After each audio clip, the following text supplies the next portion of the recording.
Bonjour Elisabeth, bienvenue. Bonjour Cécile, bonjour à tous. Alors, vous voulez parler de la fin de la prescription, qui est beaucoup évoquée dans les médias depuis quelques jours, notamment avec les affaires de crimes sexuels. Et là, c'est sur justement cette particularité, la prescription pour les crimes sexuels sur mineurs. Oui, parce que le cycle sans fin des scandales sexuels a donné des ailes aux militants qui réclament que les abus sur jeunes de moins de 16 ans soient donc imprescriptibles, c'est-à-dire qu'ils puissent être jugés à vie. Ça revient au passage à aligner ces crimes privés sur les crimes contre l'humanité, c'est-à-dire le meurtre de masse de groupes spécifiques. Je vous laisse en juger, mais il se trouve que dès que le mot enfant est prononcé, ça interdit de réfléchir, on a le droit seulement à l'émotion. Je voudrais citer l'argument de Jean-Louis Debré qui est particulièrement nunuche, pardon. Je cite, la douleur des victimes est imprescriptible, le crime doit l'être aussi. Alors d'abord, on a le droit de se remettre d'un viol. Jean-Louis Debré se permet de condamner les victimes à la douleur à vie.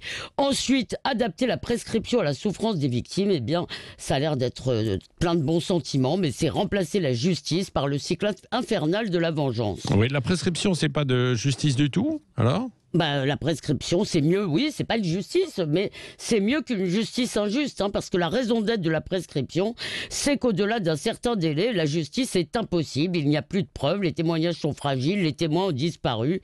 Donc la prescription, eh bien, ça signifie qu'on préfère un coupable en liberté à un innocent en prison, mais les militants de la cause des enfants pensent le contraire, et le pire, c'est que le gouvernement y réfléchit.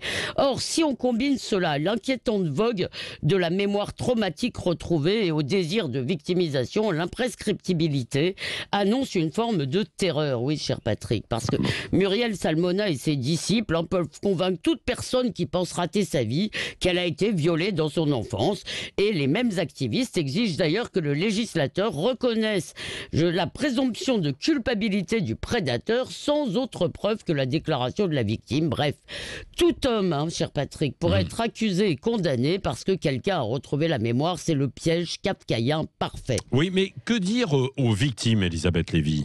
Eh bien, je suis désolé, il faut leur dire la vérité. La vérité, c'est que passé un certain délai, elles ne pourront plus obtenir réparation. Oui, qu'il y a des crimes impunis.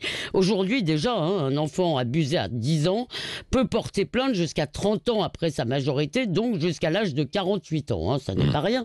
Et de plus, il faut dire que quand les crimes, même prescrits, sont avérés, je pense au cas du Hamel, eh bien, on ne peut pas dire qu'il y a impunité parce que la peine, c'est la mort sociale. Alors, au lieu de rappeler des vérités judiciaire raisonnable, le parquet de Paris donne de faux espoirs aux victimes puisqu'il ouvre des enquêtes sur des faits prescrits. Or, sauf à rendre la loi rétroactive, ce qui serait totalitaire, eh bien aucun tribunal ne se prononcera sur ces faits. Ça laissera donc l'impression que des innocents présumés sont coupables. Eh bien non, on ne répare pas une injustice en piétinant les règles élémentaires de la justice.